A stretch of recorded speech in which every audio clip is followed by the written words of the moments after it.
Journalists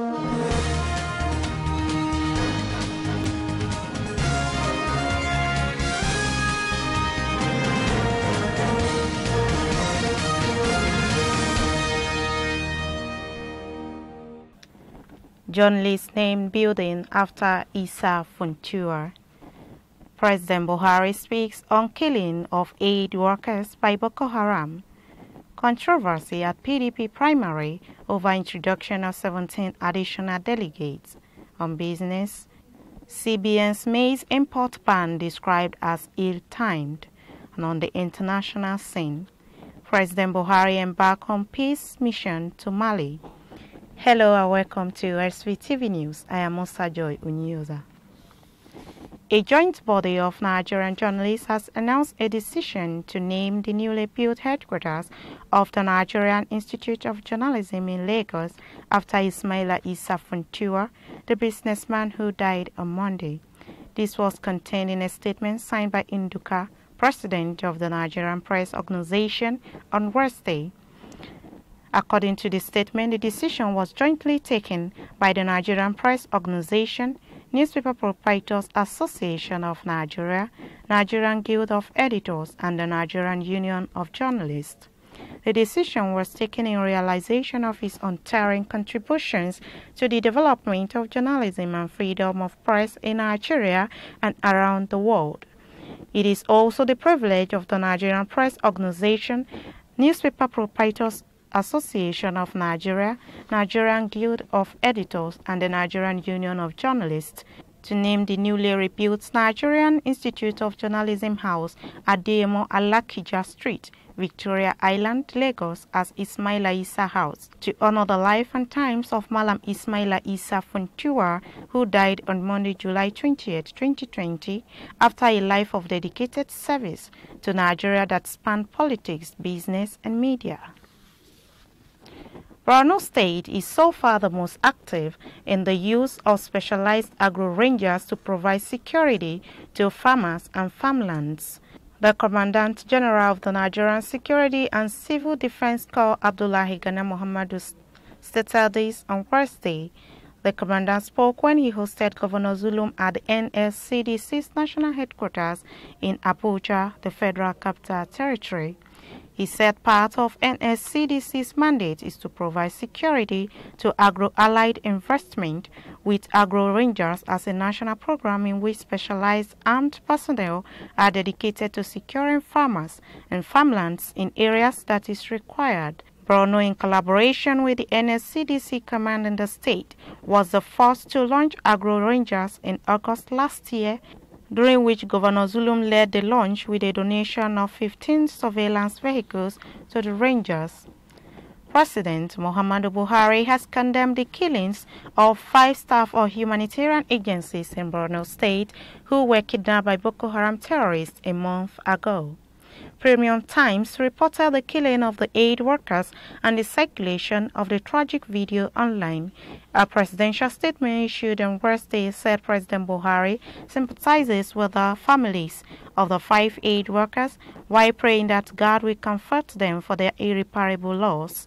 He assures them that his government will continue to do all it can to ensure that every remaining vestige of Boko Haram is wiped out completely from northeastern Nigeria, and that the perpetrators of the atrocities will face the law. Commending Kano State government's response against COVID-19 pandemic, the Director General of the Nigerian Center for Disease Control (NCDC), Dr. Chikwe Ihekwezu, said Kano State is testing COVID-19 more than any state in Nigeria. The Director General of the NCDC said the state is not having as many cases as before and expressed confidence in their response. He made a commendation recently in NTA's Good Morning Nigeria, reflecting that there was a time on this program that everyone was criticizing Kano State for their response. The director said a biggest team was sent to Kano and the government invested millions of naira and it rose to the challenge. There is currently an uproar at the venue of the People's Democratic Party primary election in Ondo State.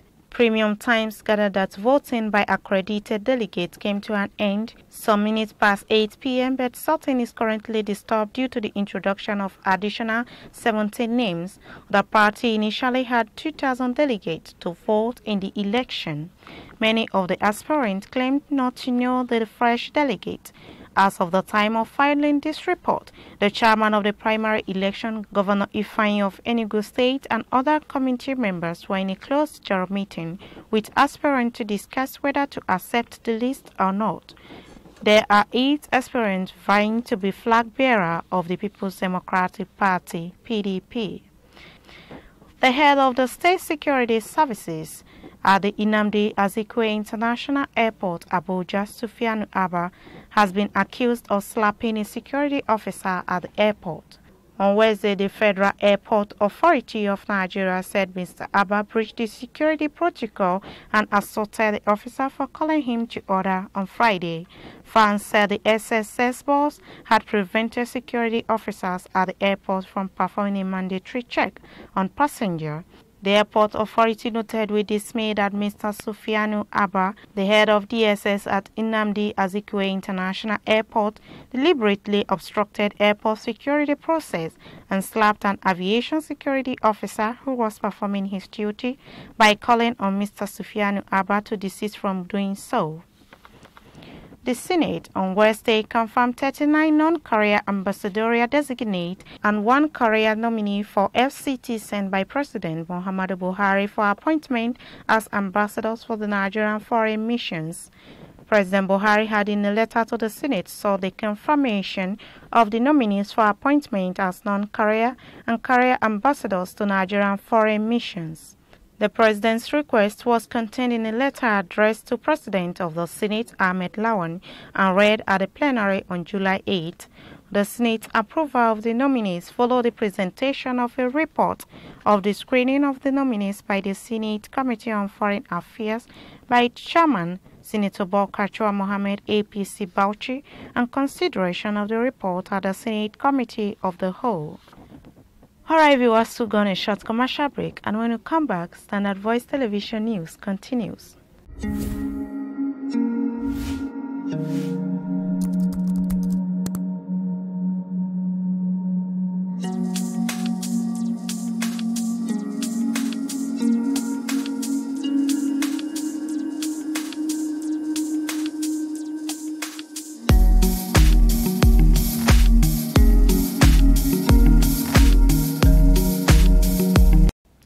Welcome back on Business.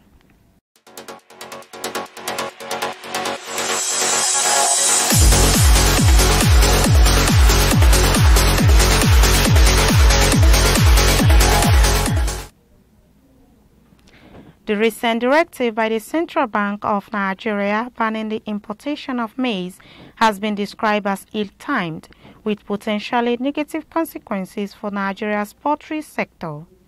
The Apex Bank had on July 13th restricted access for the importation of maize through the official CBN Forex window.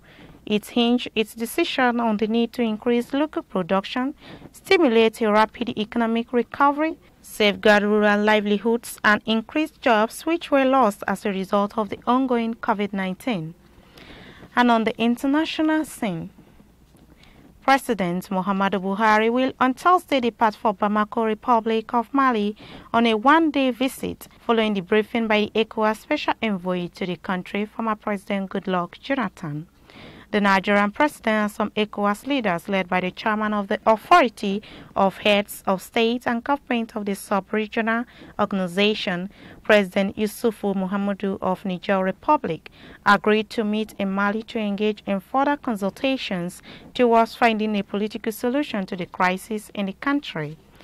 Host President Ibrahim Boubacar Keïta and President Macky Sall of Senegal, Nana Akufo-Addo of Ghana, and Al-Hassan Ouattara of Côte d'Ivoire are expected to participate in the Bamako meeting. Former President Jonathan was at the State House in company of President of the ECOWAS Commission, Mr. Jean-Claude Cassibrau, on Tuesday to brief President Buhari on the unfolding situation in Mali necessitating the visit of ECOWAS leaders to consolidate on the agreement reached by various parties. That has been the news from Standard Voice Television. To end the news, a quick look at the major headlines. Journalists named building after Svtv. President Buhari speaks on killing of aid workers by Boko Haram. Controversy at PDP primary over introduction of 17 additional delegates. On business, CBN's maize import ban described as ill-timed.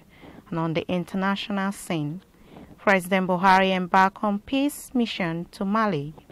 That's the news. On behalf of the production crew and head of News and Current Affairs Department, Alhaji Ibrahim Garabatunau, I still remain Musa Joy Onyoza. Stay tuned.